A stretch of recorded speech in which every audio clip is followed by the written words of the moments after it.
The Seattle group would now like to dance Mustiala Pulmaro. This is a dance that would have been danced at weddings when the entire village would come together and celebrate a wedding. It was not celebrated with cake and punch, and it lasted for an hour and 20 minutes, and that was it. A wedding would last for 3 to 4 days, and the entire village would be fed by the family of the bride.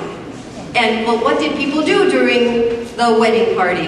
They would, of course, eat, they would drink, they would dance, they would have a wonderful time. This Mustiala Pulmaro is a dance that the whole village would have danced. They might have danced this for 45 minutes straight.